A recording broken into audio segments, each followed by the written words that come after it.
observando nuestras vidas. Hay unos testigos. Mira, ahorita nosotros pensamos que estamos aquí, pues no sé, los que estamos, ¿no?, en este lugar. Y en tu casa pues son 10 o 8 personas o 4, o vives con tu esposa, 2 o los que sean en tu casa. Y tú piensas que estás solo. No estás solo. No estamos solos. Hay un mundo paralelo espiritual al mundo que nosotros estamos viviendo. Hay un mundo paralelo y no los vemos. Están observándonos. Y está ahí, te voy a decir cuántos tipos de seres están viéndonos. Los cristianos, hermanos nuestros que partieron y están con el Señor, están viéndonos. Nos están viendo. Ellos están observando nuestras vidas. También los ángeles de Dios están observando nuestras vidas. No pueden intervenir nuestros hermanos que ya partieron y están con el Señor, no pueden intervenir, pero sí pueden intervenir los ángeles, porque la Biblia dice que aún los ángeles, muchos de nosotros hemos hospedado ángeles. A lo mejor ellos han venido y se han presentado contigo y tú ni siquiera te das cuenta que es un ángel. Hay algo raro cómo se presentan los ángeles, y vienen muchas veces para alentarte, ayudarte, y estás solito, caminan contigo en la calle oscura. Hay presencias angelicales impresionantes que cuando nosotros lleguemos al cielo y nos demos cuenta de esto, vas a decir: caray, y yo pensaba que estaba solito. Y el tercer grupo de estos seres espirituales son los demonios. Los demonios que están al acecho y a la merced de tu vida. A ver qué estás haciendo, qué están planeando hacerte caer. Tienen una lanza, tienen un cuchillo para derribar nuestra vida. ¿Cuándo entran ellos? Cuando nosotros les damos ocasión al pecado. Cuando nosotros pecamos, abrimos las puertas de los demonios, y no te imaginas cuántos demonios vienen a destruir nuestras familias. Ok, aquí está en 1 Tesalonicenses la primera posición de quiénes son estos que nos están observando. Ahorita lo vamos a identificar perfectamente. Indiscutiblemente grande es el misterio de la piedad. Dios fue manifestado en carne, justificado en espíritu, visto, observado o testigo de los ángeles, predicado a los gentiles, creído en el mundo y recibido arriba en gloria. O sea, aquí vemos que Cristo fue observado y los ángeles fueron sus testigos. Y vemos mucha evidencia de este tipo. Cuando Jesús nació, vemos que estaban los ángeles cantando, los coros celestiales, ¿ve? Y se abrieron las bóvedas celestiales, se abrieron, y los pastorcitos que estaban ahí cuando Jesús nació estaban, ¿verdad?, impresionados de cuántos ángeles estaban alabando y glorificando a Dios cuando Él nacía. Vemos en su caminar de Jesús también tuvo muchos ángeles, ¿verdad? En su tumba, cuando Jesús muere, ¿quién estaba en la tumba? Los ángeles. Cuando Jesús asciende, ¿quién estaba con Él? Los ángeles. Entonces los ángeles dan testimonio de la vida de Jesucristo. Pero entonces, ¿a quién se está refiriendo estos ángeles? ¿De verdad a los ángeles? A los testigos, a los ángeles. Aquí está la segunda posibilidad, la otra posibilidad teológica, Apocalipsis 6. En Apocalipsis 6:9, mientras lo buscas, aquí narra de los muertos en Cristo, los seres queridos nuestros que ya se fueron, que tenían a Cristo en su corazón, los que hicieron una decisión de seguir a Cristo y se murieron. Muchos, ¿verdad? Yo oigo esta posición: ya murió y está en el panteón, y ahí está, y dice la Biblia que está durmiendo su cuerpo, pero no su espíritu. Su cuerpo duerme, el cuerpo duerme, ¿verdad? Las cenizas duermen. ¿Puede una persona, si un cristiano puede quemarse? Sí, se quema, o lo incineran, no pasa nada si lo incineran o si quema, no hay ningún problema. Yo le he pedido a mi esposa que me incinere si no viene el Señor antes de que yo de que yo, ¿verdad?, me llame el Señor, y yo prefiero ser arrebatado, pero si el Señor me llama antes, yo quiero ser incinerado y que avienten mis cenizas al mar, ¿no? No es pecado, no es nada de que a Dios le va a costar trabajo armarte, por favor. Imagínate, un hermano llegó y dice: oye, si le cuesta trabajo encontrar mis cenizas, por favor.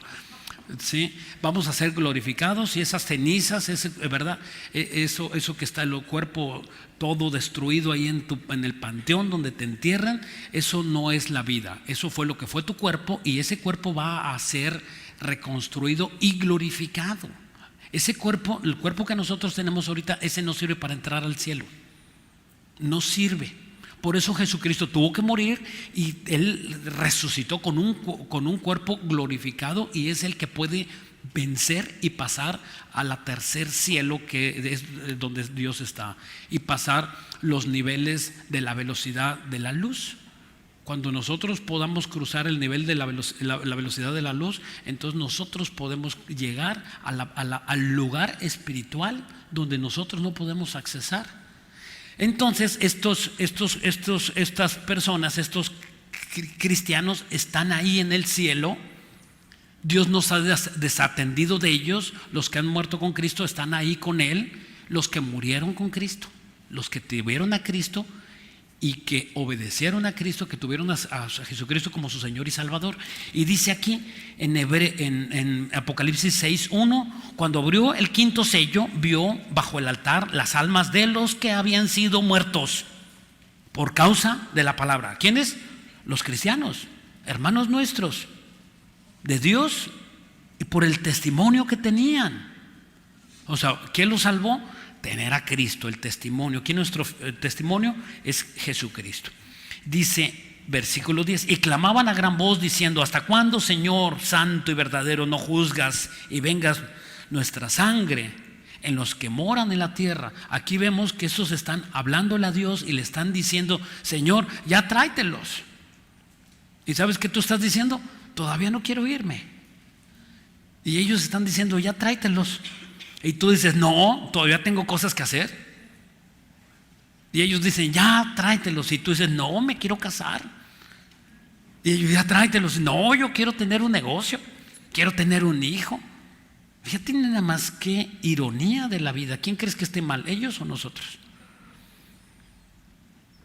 Ellos o nosotros. Nosotros, obviamente, porque nosotros nos amarramos a este mundo. Y dice aquí: y se le dieron vestiduras blancas, y se les dijo que se descansasen todavía un poco de tiempo hasta que se cumpliera el número de los consiervos, hasta que se cumpla el número de los consiervos y sus hermanos, que también habían de ser muertos como ellos. Ellos que están esperando que nosotros lleguemos. Los más interesados en que nosotros nos vayamos son ellos. Ya, Señor, ¿hasta cuándo? Ya que venga la tercera guerra mundial. Eso es lo que ellos están pidiendo. Y nosotros: no. Fíjate qué forma de pensar de diferencia. Cuando tú vienes a la palabra de Dios, la palabra de Dios te da una idea totalmente diferente a lo que el mundo nos ha enseñado. Todos nosotros que estamos aquí fuimos enseñados de diferente manera, y alguien nos metió ideas que no son los de Dios, y nosotros las albergamos como verdad, y no son verdad. Cuando nosotros venimos a la verdad, que no es una palabra, no es un dicho, no es una frase, sino la verdad es una persona que se llama Jesucristo. Yo soy el camino, la verdad y la vida. O sea, Él no dijo ser una frase o una filosofía, sino ser Jesucristo mismo, que era la verdad, y Él el que nos iba a alumbrar el camino por donde nosotros tenemos que ver. Cuando Jesucristo se presenta enfrente de ti, Dios se abre dos puertas. Invariablemente se abren dos puertas. Ancho es el camino que lleva a la perdición, y angosto es el camino que lleva a la salvación. Hay dos puertas, y tú nunca vayas a decir cuando llegues a donde vayas que no se te predicó. No vas a decir eso. Al menos si tú estás aquí, no vas a decir eso. Tú vas a decir: A mí se me dijo. Y yo escogí. ¿Y qué escogiste? Eso es lo que vas a escoger. Ok, entonces estos testigos son esos testigos que están aquí. Además, si lo unimos con Hebreos, con el Hebreos 11, que en Hebreos 11 está hablando justamente de los que de los mártires de la fe, y en el capítulo 12 vuelve a hablar de estos testigos. Pues a quién se está refiriendo: a todas estas personas que ya murieron y partieron y están con el Señor. O sea, no son los ángeles, son gente como tú y como yo, que llevaron sus vidas cristianas y que muchos de ellos fueron victoriosos. Y es el capítulo 11, son los que de veras dieron testimonio de que ellos pudieron. Y cuando ellos ven tu debilidad, dicen: yo no fui débil, yo me levanté, yo caí, pero me levanté. Y eso es lo que está recalcando aquí el escritor de Hebreos. Ok, dice: este peso de pecado que nos asedia. Esta palabra asedia es que nos estorba. Entonces el escritor del libro de Hebreos se está refiriendo aquí justamente. Esta carta fue escrita para los, en especial, claro que nos sirve a nosotros, pero esta enseñanza se estaba refiriendo a los judíos. Y los judíos tienen dos problemas muy grandes para recibir a Cristo como su Señor y Salvador. Uno es legalismo. Son, pero sumamente legalistas. Y número dos, la religiosidad. Y no nos exentamos nosotros los gentiles. ¿Quiénes son los gentiles? Los no judíos. Hay un suma legalismo aún adentro de las iglesias. El legalismo es que por medio de métodos, de normas, de conducta, de comportamiento, de cómo te viste, que si te pones corbata, que si te pones traje, que si las faldas largas, que si el cabello corto, que si el cabello largo, ¿verdad? Y que si te pintas, que si no te pintas, que porque como hablas o como dices, ¿verdad? O como caminas o como te sientes, tú vas a tener santidad, o incluso por lo que comes. Eso son meros legalismos, cuando nuestra vida no es por lo que comemos. Claro que si eres un troglodita y eres ¿verdad?, que tienes la panza así a 3 veces lo que debe de ser, entonces tú tienes un problema, ya sea de comer mucho o de alguna glándula, ¿no? Y no vamos a juzgar, porque a veces juzga más el que señala que el que realmente está en pecado. Ok, entonces también el otro problema es la religiosidad. Hoy la religiosidad, hermanos, está a todo lo que da. Está al tope. ¿Qué es religiosidad?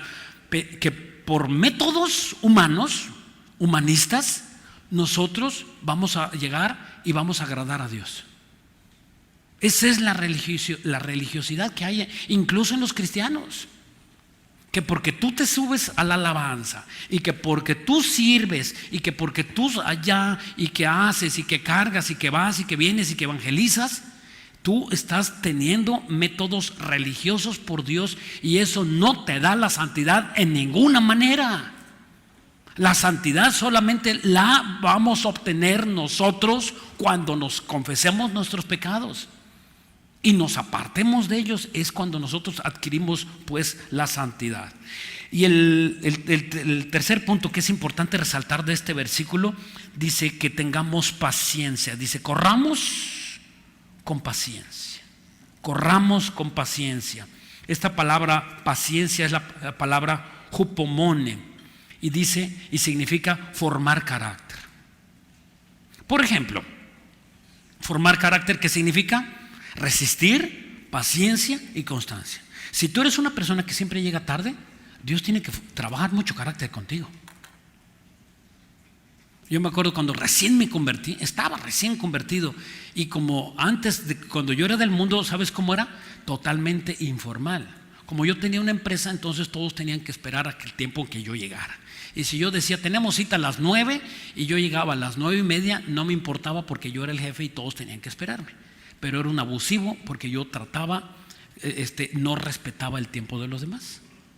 Cuando me convierto, me dice uno de mis allegados, dice: Gustavo, dice, cuando te mueras vas a llegar tarde a tu muerte. Y yo dije: ¿cómo? Dice: sí, porque siempre para todo llegas tarde. Ya cristiano, me dolió, me impactó, fue una palabra de Dios, siento, y eso hizo que ahora yo soy sumamente puntual. No por mí, porque el Señor ha formado ese carácter en mí. Entonces, un cristiano, en su puntualidad se le ve el carácter, ¿verdad? Si tú tienes un servicio y tienes que llegar a tal hora, tú te comprometiste y tienes que ser puntual. Eso discierne de una persona de carácter. Si tú tienes que estar metido en oración a las 8, a las 10 de la noche, tú tienes un carácter por meterte en oración.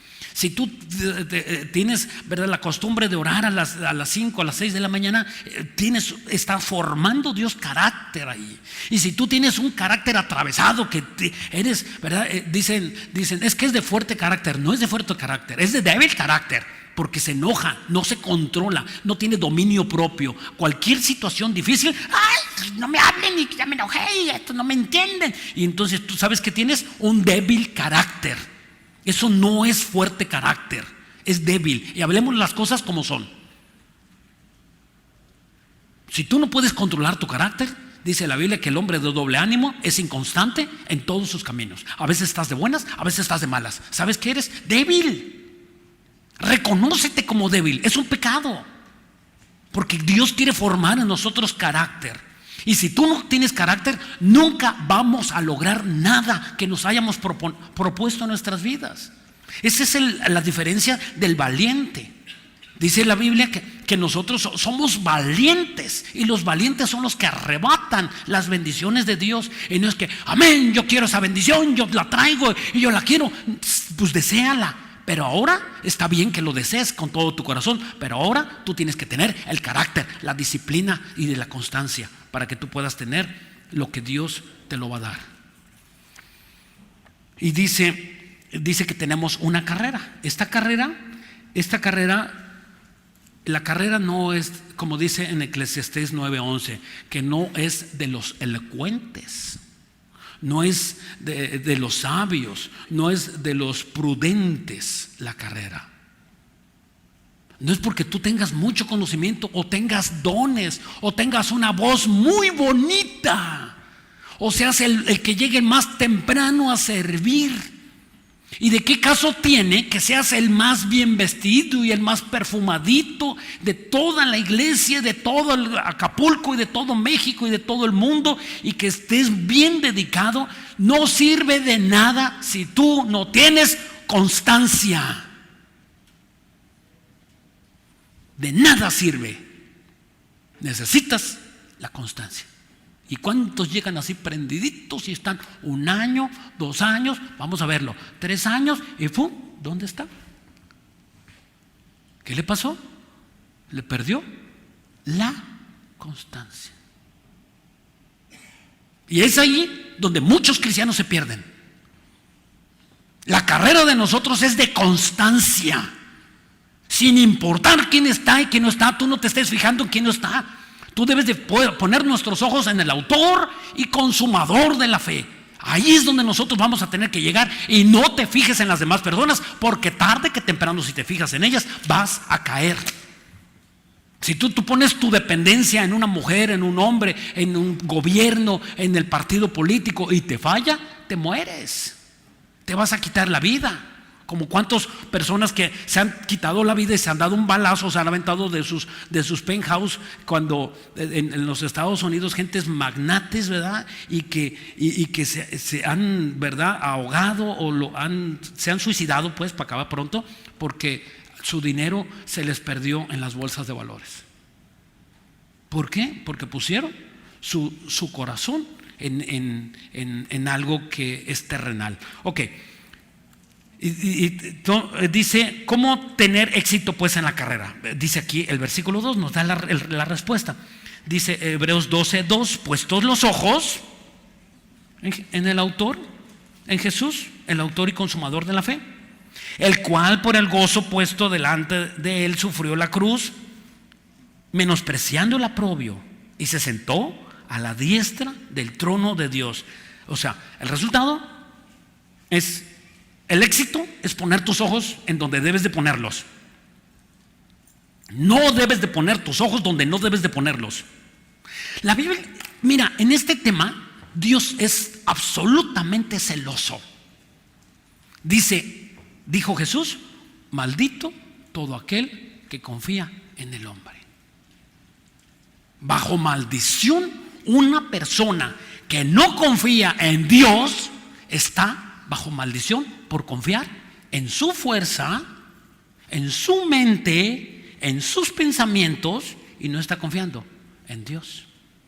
Bajo maldición, severa declaración de Dios. Es imposible que tú agrades a Dios cuando tú estés confiando en alguna otra forma. Filipenses 3. Pablo, aquí en Filipenses 3, Pablo profundizó en este punto en una forma impresionante. Fíjate quién fue Pablo. Pablo fue un hombre superdotado.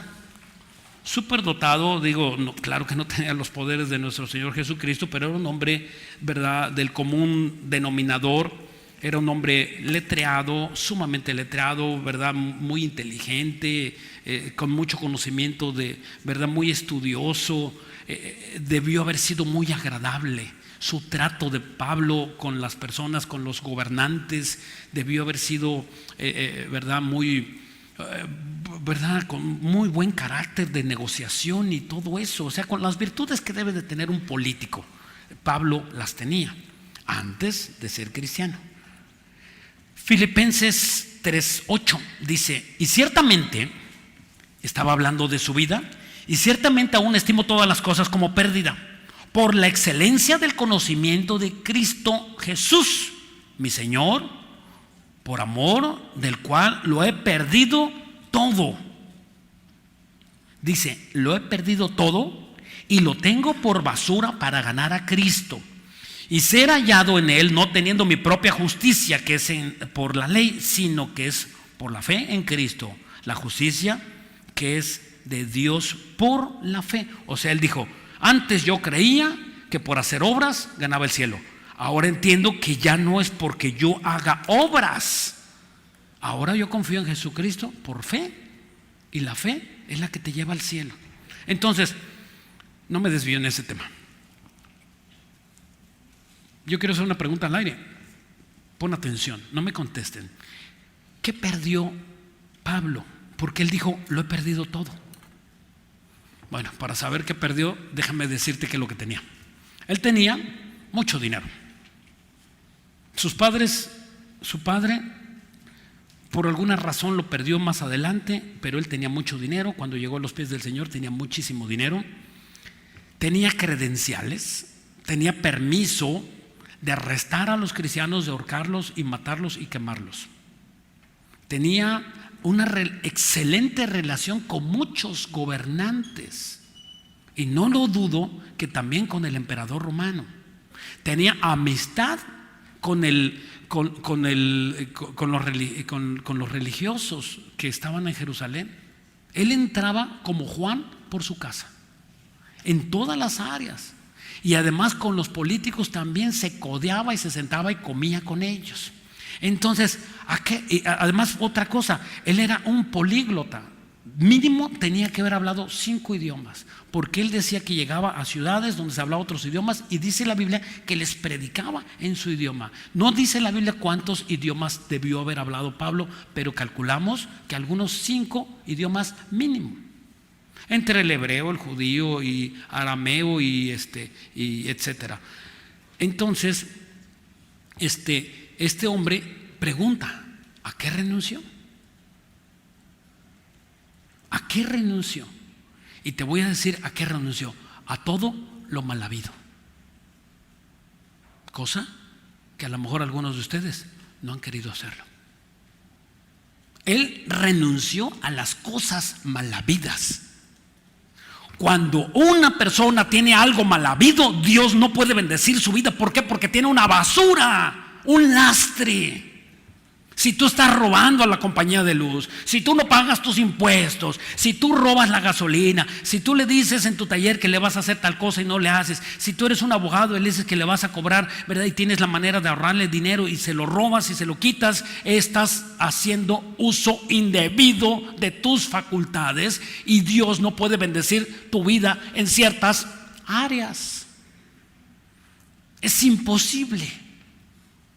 Es imposible que tú puedas, ¿verdad? Claro que no te has muerto de hambre, porque Dios es misericordioso. No, pero Dios está esperando que tú te arrepientas. Si fuera por falta de alimento, pero no es por falta de alimento como Dios habla. Y sin duda hay personas que Dios les habla aún con la falta de alimento, que Dios le quita, ¿verdad? Aún el dinero para poder comprar las cosas más primordiales para la vida. ¿Cómo imaginas que Jesús vio los sufrimientos? ¿Cómo vio ese sufrimiento Jesús? O sea, Pablo dijo que él se había sometido, ¿verdad? Y él haber dicho, pues este dinero es mal habido, renuncio al dinero mal habido. Relación, ¿cómo me voy a poder yo relacionar con este gobernante si es adúltero, fornicario, se droga? Y yo cómo voy a poder estar sentado en su escritorio, ja, ja, ja, sí, compadrito, ja, ja, ja. Y Pablo dijo, yo no voy a hacer eso. Y él renunció a sus amistades, se apartó de ellas, renunció a los negocios mal habidos, y entonces él por voluntad propia se sometió a Dios. Cosa que tú también tienes que hacer, pero que no has tomado una firme decisión. ¿Cómo vio ese sufrimiento Jesús? Fácil, aquí lo dice en Hebreos 2. Hebreos inciso 2b dice, puesto los ojos en Jesús, el autor y consumador de la fe. Dice, el cual, Hebreos 12:2, el cual por el gozo puesto delante de él sufrió la cruz, menospreciando el oprobio, y se sentó a la diestra del trono de Dios. O sea, Jesucristo inmediatamente cuando él estaba sufriendo, él no estaba diciendo, ay, cómo sufro, ay, cuánto desprecio, ay, no me reconoce el Pedro y el Juan y el Pablo y no me aplauden y nadie me trae una torta, dice, ni siquiera una almohada para dormir, porque Jesucristo dijo que él no tenía una almohada.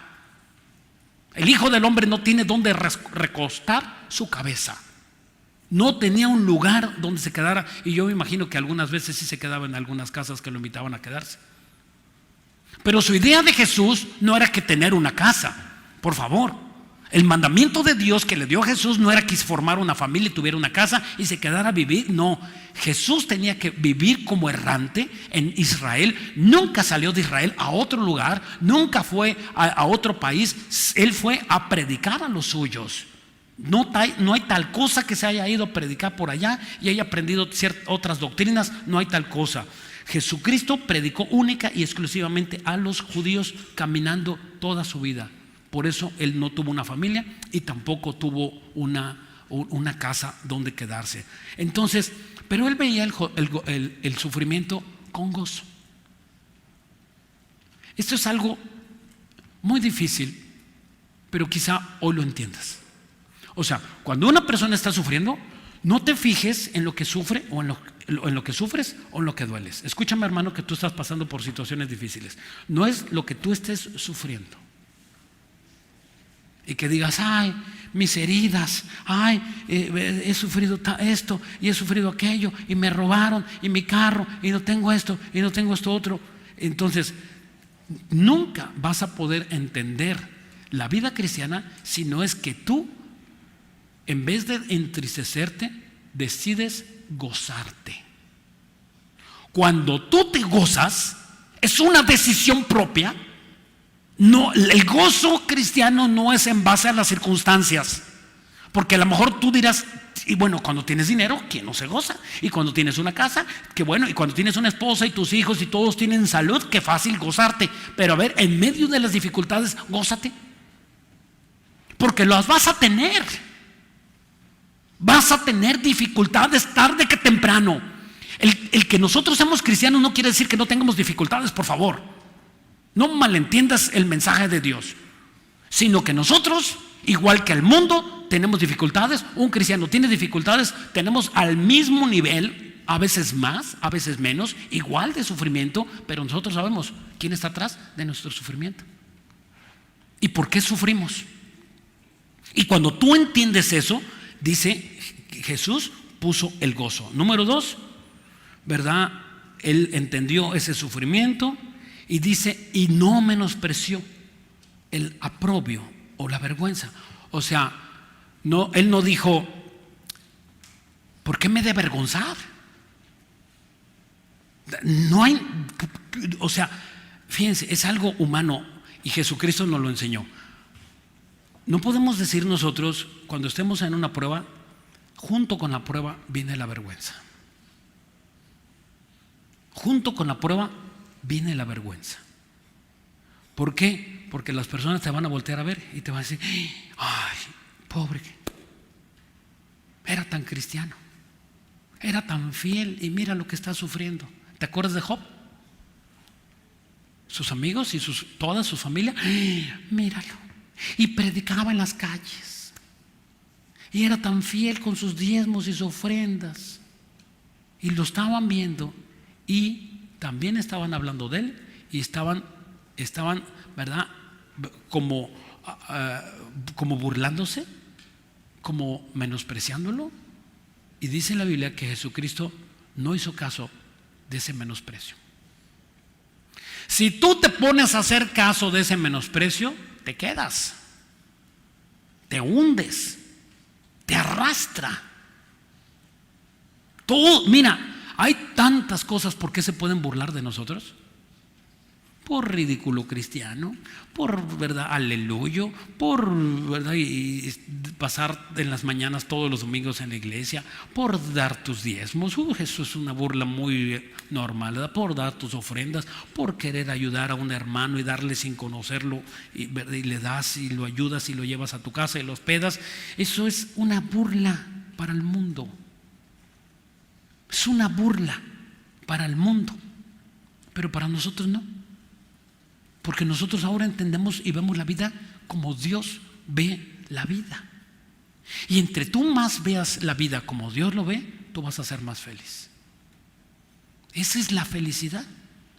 No como tú crees, no como tú piensas. La felicidad no es eso. La felicidad no es tener. La felicidad no es recibir. La felicidad es dar. Cuando tú entiendes ese fragmento de que eres más feliz cuando das, ¿sabes qué hace Dios cuando tú das? Es la ley de la reciprocidad. En el mundo le dicen la ley de la, ¿cómo le dicen? El karma, le dicen el karma, ¿verdad? Y esto se inventó hace 6,000 años, está en la ley de Levítico, que dice que todo lo que el hombre sembrare, eso segará. Hace 6,000 años, ahora ya lo retomaron muchas doctrinas y es el karma. Y si tú haces bien, se te regresa el bien. ¿De dónde viene ese pensamiento? De la Biblia. De hace más de 6,000 años. Bueno, aproximadamente 5,000 años. ¿De dónde lo retomaron? De la Biblia. Es una ley espiritual. Si tú siembras bendición, recibes bendición. Y si siembras el mal, recibes mal. Es una ley que Dios, ¿verdad?, promovió y la pueden practicar y la pueden recibir cristianos y no cristianos, de cualquier tipo. Es una ley espiritual y está vigente así como la ley de la gravedad. Miren, vamos a 2 Timoteo 4. 2 de Timoteo 4. Pablo dijo de esto. Dice: he peleado la buena batalla, he acabado la carrera, he guardado la fe. Por lo demás me esté guardado la corona de justicia, la cual me dará el Señor juez justo en aquel día, y no solo a mí, sino también a todos los que aman su venida. O sea, Pablo estaba diciendo: he peleado la batalla, he acabado la fe. O sea, él sabía que había peleado la batalla a la manera de Dios. Él estaba seguro porque se le había anunciado que estaba a punto de morir. Y él dice, Dios le dijo, ¿verdad? De alguna manera Dios le reveló por un ángel, por un hermano, y le dijeron: Pablito, te vas a morir. Y cuando dijeron él, te vas a morir, él no dijo: oye, ¿qué te pasa? Dile a Dios que me dio unos 10 años más. Él no dijo tal cosa. Él dijo: he peleado la buena batalla. O sea, estaba seguro de que él había servido a Dios bajo los métodos de Dios, no bajo los métodos del hombre. ¿Qué cosas con Pablo? Si vinieran y te dijeran lo mismo, que te vas a morir, ¿qué dirías? ¿También lo mismo que Pablo? He peleado la fe, he peleado la buena batalla, he guardado la fe. ¿Podrías decir eso? ¿Podrías decir que has amado a tu esposa? ¿Que has respetado a tu esposa? ¿Que te has mantenido fiel? ¿Que respetas a tu novia? ¿Que respetas a tu novio? ¿Que eres fiel en toda tu manera de vivir? ¿Que no mientes? ¿Puedes decirte eso? Porque a nadie nos gustan los mentirosos, ¿no es cierto? Tú tienes un empleado y tú quieres que tu empleado nunca te diga mentiras. ¿Y por qué nosotros las decimos? O sea, sí nos gusta lo que dice la Biblia, sí nos gusta recibirlo, pero no nos gusta darlo. Hay una lucha entre el bien y el mal. Y ahí te das cuenta que el bien no está afuera. Perdón, el mal no está afuera. El mal está adentro de nosotros. ¿Te imaginas que Jesús fue abandonado por los discípulos? Vamos a hablar del sufrimiento de Jesús. Vamos a ver el sufrimiento de Jesús. Pongan atención a esto. ¿Te imaginas que Jesús fue abandonado por sus discípulos? Para empezar, ahí en el huerto de Getsemaní salieron corriendo como ratones, ¿no es cierto? Lo clavaron a Jesús en la cruz con clavos. 3, no 4 ni 5, 3. Uno en la mano derecha, uno en la mano izquierda y 2 para los 2 pies. Y uno para los 2 pies. 3 clavos. Bueno, pero antes de clavarlo le dieron 40 azotes. 40 azotes. Como Jesús era muy robusto y muy fornido y sumamente atlético, resistió. Después le pusieron una corona de espinas con espinas de 2 o 3 pulgadas y se las encajaron en el cuero cabelludo. Además se burlaban: ja, ja, ja, ¿quién es este? A ver, el que curaba y el que sanó y el que levantó de los muertos a Lázaro, a ver, desclávate, ja, ja, ja. Y lo agarraban y lo golpeaban con el puño cerrado. Otras personas más lo escupían, otras personas más se reían a carcajadas, lo insultaban. Y además todo esto sin anestesia. Él no agarró un whisky, él no agarró una botella de tequila, no agarró un pericazo, no se tomó 2 o 3 pastillas de tranquilizante para dormirse. Que dijeran: a ver, échame una de Prozac y de Valium para dormir, pues, porque ya me voy a morir. No hizo eso. O dijo: no, aquellos son los culpables. Yo mira, como el que estaba el otro, ¿verdad? Que estaba muriendo con Jesús en la cruz, dijo, ¿verdad? Desclávate y vámonos, nosotros no tenemos que estar aquí. ¿Por qué nosotros tenemos que evitar? Jesús, si realmente eres Dios, vámonos, desclávate. Y no era la misión de Jesús que se desclavara de la cruz. Jesús, siendo Dios, yo me imagino a Jesús caminando por Jerusalén, y cuando llegaban los césares romanos a visitar a Jerusalén, llegaban con aquellos esclavos cargando, así como los reyes romanos, ¿verdad? Que los cargaban y llevaban un séquito de unos, no sé, 8 o 10 soldados cargando la silla presidencial. Y yo imagino que Jesús, el Hijo de Dios, que bajó del universo, veía esas cosas, dice: caray, mira a quién han puesto en el trono. Y él se veía a sí mismo. Dicen: ¿y estos no ven que yo soy el Dios del cielo? Y mira a quién están cargando. ¿A quién están adorando? Y cuando pasaba el César, todos se inclinaban. Y cuando pasaba Jesús, pocos se inclinaban. Es la diferencia del mundo y de Dios. Pero Dios vino y mandó a su Hijo Jesucristo porque Él tenía que humillarse y tenía que enseñarnos quién era Él. Dice en el versículo 3, regresamos a nuestro texto, en el 3, dice: considerad aquel que sufrió tal contradicción de pecados para que dice, contradicción de pecados contra sí mismo, para que vuestro ánimo no se canse o desmayes. Considera. En otra traducción, en la traducción lenguaje actual, me gusta cómo dice, escuchen cómo dice, otra traducción. Dice: piensa en el ejemplo de Jesús, que mucha gente pecadora lo odió y lo hizo sufrir, pero Él siguió adelante. Por eso ustedes no deben de rendirse. Esto está un poquito más elocuente que la traducción de la Reina Valera, ¿no? Por ejemplo, en Efesios 5, no lo busquen, en Efesios 5 dice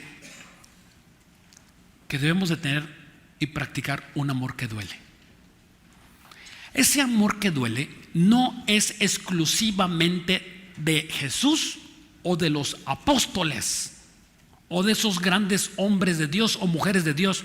Escúchame, el sufrimiento forma carácter a los cristianos. El sufrimiento con dolor, el amor con dolor, ese sufrimiento forma parte de nosotros los cristianos y va a ser aprobado delante de Dios, y Dios te va a poner una palomita cuando tú tengas gozo, cuando decidas gozarte.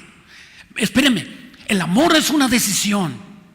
Cuando dice Dios: amarás a tu prójimo como a ti mismo y amarás a Dios, Dios está diciendo, ordena decirte que no es que sientas, sino que tengas, que Dios está mandando a amar. O sea, es una decisión el odio y es una decisión el amar.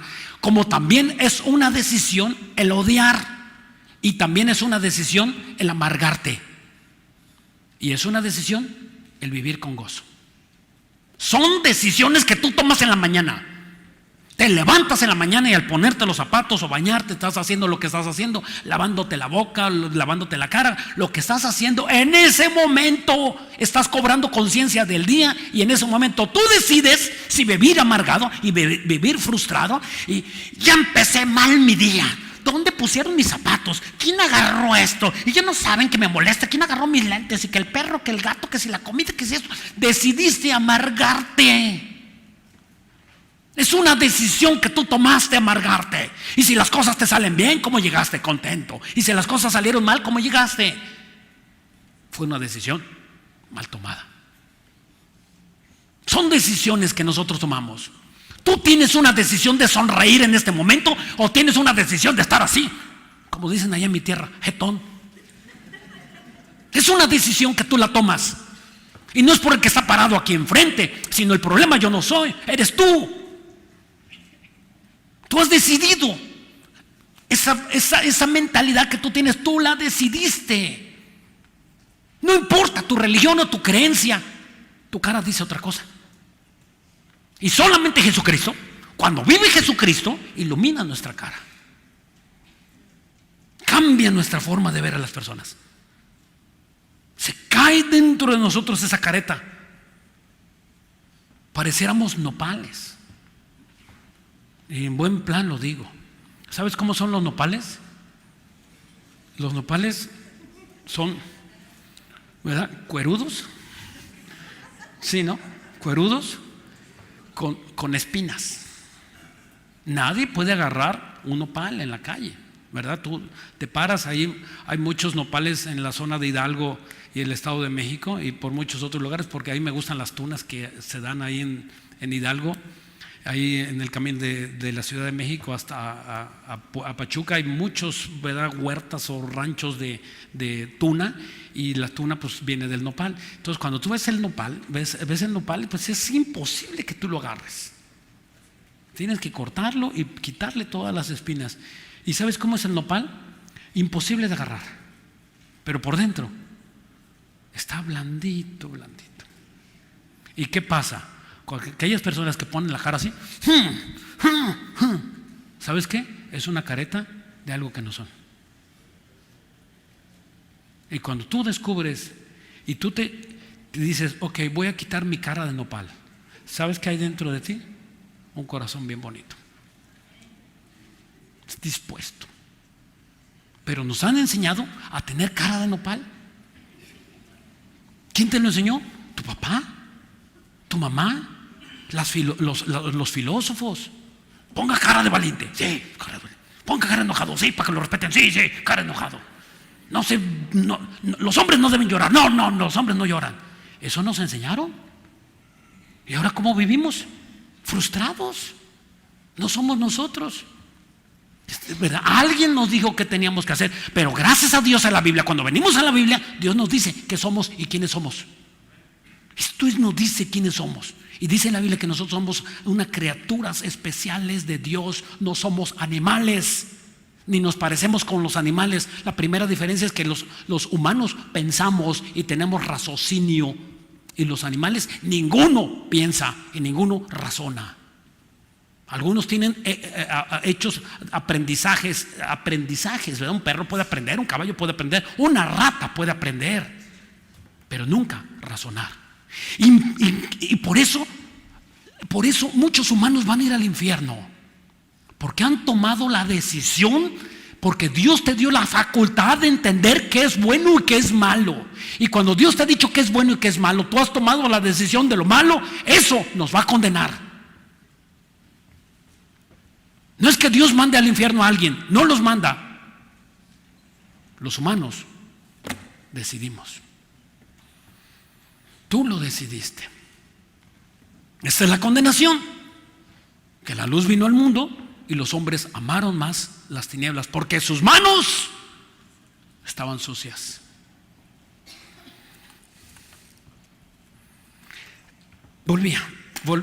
Me desvío un poquito. En Efesios 5 dice que el amor que duele, ¿verdad? Que tenemos que practicar el amor que duele.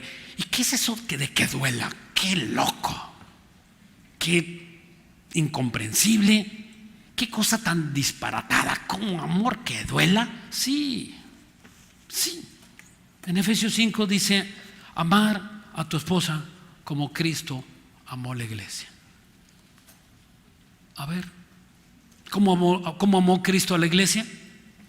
Con dolor. Ya te expliqué lo que sufrió Jesús en la cruz. Ahora, ¿cómo tienes que amar a tu esposa? Con dolor. ¿Es difícil amar a nuestras esposas? Sí, es difícil. No es que sea difícil amarla a ella, sino que es difícil en nosotros amarla, disponerla a amar. Y no dudo que habrá mujeres que sean difíciles de amar, pero aún con esa mujer que te tocó difícil de amar, ahí Dios también te está probando y Dios te está enseñando. Y cuando tú amas correctamente a tu esposa, no te imaginas qué bendición vas a tener de parte de Dios. Y cuando tú aprendas que el amor tiene que sufrirse, dice en 1 Corintios 12 que el amor es sufrido. En primer lugar, es sufrido y no guarda rencor, es benigno, no busca lo suyo, no tiene envidia, no es jactancioso. Son rasgos del amor. ¿Cuál es el amor del mundo? Dame, hazme feliz, trátame bien para que yo te ame. Y si no me das, no me haces feliz, pues ya no te amo. Y la Biblia dice lo contrario, que tienes que amar con dolor. Y cuando tú empiezas a amar con dolor, ¿sabes qué pasa en ti? Déjenme explicar esto, es el meollo del asunto. Cuando tú amas con dolor, es como si con voluntad propia decides amar al nopal y abrazarlo. ¿Qué pasaría si abrazas a un nopal? ¿Te va a doler? ¿Gotitas de sangre? Por supuesto que sí. Pero estás obedeciendo a Dios. Y cuando tú empieces a amar al nopal, porque todos tenemos un nopal cerca de nosotros, todos tenemos nopales. A lo mejor tú eres uno de ellos. Y digo, estaría bien que un nopal abrazara a otro nopal, ¿no? Ahí para que se agarren, ¿verdad? Eso sería lo más, no. Todos tenemos un nopal que tenemos que abrazar y Dios nos manda. Y bueno, en ese momento, cuando tú decides estar abrazando a esa persona que tú dices es indigno, y cuando tú lo estás abrazando, Dios te va a recordar: yo te abracé a ti y tú eras otro nopal. Yo te abracé a ti, yo te saqué de la droga, te saqué de la delincuencia, del homosexualismo, del lesbianismo. Dios, yo te saqué a ti y te abracé. Quizá hubieran dicho los ángeles: Jesús, en ese no te fijes, ese es muy borracho, ese ha sido asesino, ese ha sido ¿verdad? No, ese no merece. Pero ante los ojos del mundo no merecemos, pero ante los ojos de Jesús merecemos, porque Él tenía una visión especial en ti y en mí que nadie más la pudo tener más que Él. Dice en Romanos, aquí regresamos a nuestro texto en Hebreos 5, Hebreos 12:5, dice: y habéis ya olvidado la exhortación que como a hijos se dirige diciendo: hijo mío, no menosprecies la disciplina del Señor, ni desmayes cuando eres reprendido. Cuando eres reprendido. O sea, Dios quiere que no menospreciemos esa disciplina para que no olvidemos. Dice, como que si ya lo hubiésemos olvidado. O como pensar: esto no puede ser de Dios. Esto definitivamente no puede ser de Dios. ¿Cómo es que Dios quiere que yo ame a esta persona? Versículo 6. Dice: porque el Señor al que ama, ¿cómo dice? Disciplina. Ya vi que algunos hermanos borraron esa palabra de su Biblia. Porque el Señor al que ama, disciplina. Y azota a todo aquel que recibe por hijo. Esa palabra disciplina es la palabra paideuo, de donde viene la palabra pedagogo. Y pedagogo o paideuo significa lo mismo: corregir carácter. O sea, ¿qué Dios quiere hacer? Que por medio de la disciplina, que por medio del dolor, nosotros podamos corregir nuestros malos hábitos. Versículo 7. Versículo 7 dice: si soportas la disciplina de Dios, os tratará como hijos, porque ¿qué hijo es aquel a quien el Padre no disciplina? ¿Quién? Ninguno. ¿Te imaginas? Aquí están los privilegios. ¿Te imaginas tener las recompensas de Dios por haber soportado la disciplina? ¿Cuántos de los que estamos aquí hemos pasado esas disciplinas y otros tampoco las hemos pasado? Y si soportan la disciplina de Dios, o sea, ¿te imaginas que Dios, dice la Biblia, que vuestros padres terrenales te daban buenas cosas? Nunca te dieron, pedías un pan y nunca un padre te dio un alacrán. Y si pedías un vaso de leche no te daba veneno de serpiente. Bueno, habrá quienes sí lo puedan hacer. Y Dios viendo a ese cariño y ese amor de nuestros padres terrenales dice: ¿y cuánto más yo, que soy vuestro Padre Celestial? O sea, Dios te puede dar lo que tú no te imaginas. Dios, para empezar, te puede hacer una persona feliz. A partir de este momento, lo que Dios inmediatamente da no es lo económico. Escúchame, no es lo económico, es la paz en tu corazón. Y cuando tú tienes esa paz en tu corazón, inmediatamente empiezan a cambiar todas las demás situaciones. Pero tienes que empezar con el primero, con el paso número 1. No lo económico, no la salud acaso, sino el corazón. De ahí es donde Dios empieza a trabajar. Por eso dice la Biblia que de tu interior saltarán ríos de agua viva. De tu interior, no es de afuera hacia adentro. Perdón, sí, no es de afuera hacia adentro, sino de adentro hacia afuera. De la abundancia del corazón habla la boca. ¿Cómo está él? Como habla. ¿Cómo está ella? Como habla. Escúchate tu voz, cómo hablas. ¿Cuántas lagartijas al día dices? ¿Cuántas maldiciones echas? Cuando vas en el semáforo, ¿qué dices? Si se pasa un semáforo, te toca el claxon una persona atrás, ¿qué haces? ¿Qué se te salen? ¿Bendiciones? ¿Oras por él? No. Como está tu corazón, está tu boca. Dice en el versículo, regresamos a nuestro texto, versículo 8: pero si os dejas sin disciplina, de las cuales todos han sido participantes, entonces sois bastardos y no hijos. Escúcheme, esto es importante. Dios nunca disciplina a una persona que no sea su hijo. Entiéndelo, entendámoslo. Hay personas que Dios nunca pasa por una disciplina. No son hijos. Siempre tienen dinero, siempre tienen carro, siempre tienen casa, les va bien, son tranzas y tranzan y avanzan y les va bien aparentemente. Dios no le da la paz nunca, pero les va bien visiblemente. Dios nunca trata con ellos. Es imposible. Es como tú cuando ves a los niños traviesos de tu vecino, que dice: a ver, te voy a castigar, niño, no va a ir a la escuela. Y no, tú le dices eso, o a ver, ¿verdad? O va a hacer tal cosa. ¿Los educas? No. No podrías hacer eso. Así tampoco Dios. Dice en el versículo 10: y aquellos ciertamente por pocos días nos disciplinaban como a ellos les parecía. ¿Quiénes? Nuestros padres. Pero por lo que nos es provechoso, para que participemos de su santidad. Dios quiere.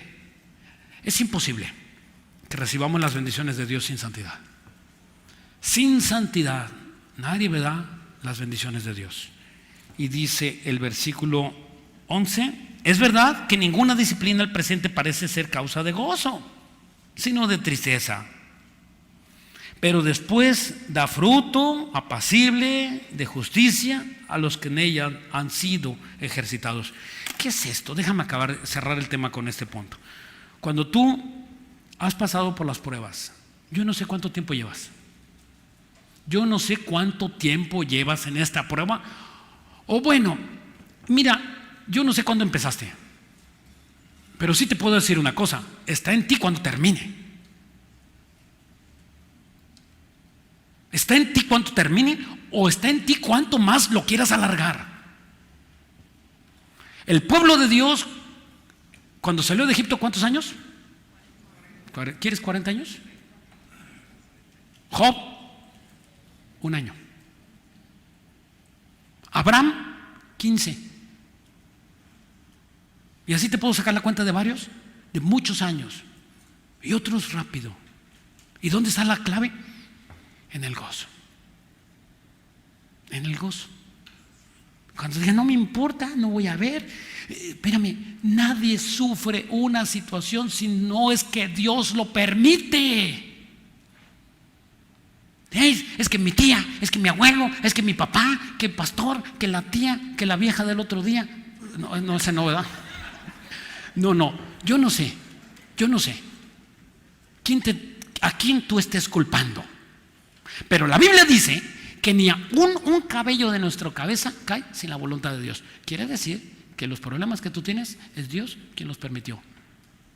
Y cuando tú entiendes que es Dios que los permitió, Él trajo a esa persona o usó a esa persona debida o indebidamente que venga en contra de nosotros, y es Dios quien está haciendo eso.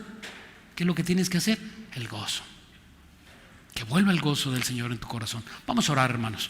Padre hermoso, hoy tú nos has enseñado, bendito Dios, que es importante el sufrimiento, este amor que duele, para que nosotros seamos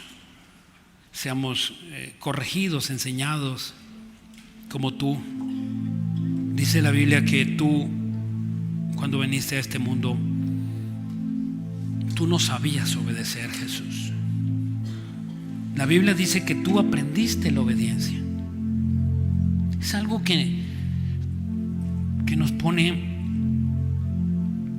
muchas preguntas, porque si tú eres Dios, ¿no es que todo lo puedas? Y si tú eres Dios, ¿por qué no sabías obedecer? Y es que si tú eras un rey, tú nunca obedeciste a nadie, pero obedeciste. Y dice la Biblia que ahora tienes un nombre que es sobre todo nombre: Jesucristo. Jesús te llamabas cuando viniste a esta tierra, pero ahora eres Jesús el Salvador.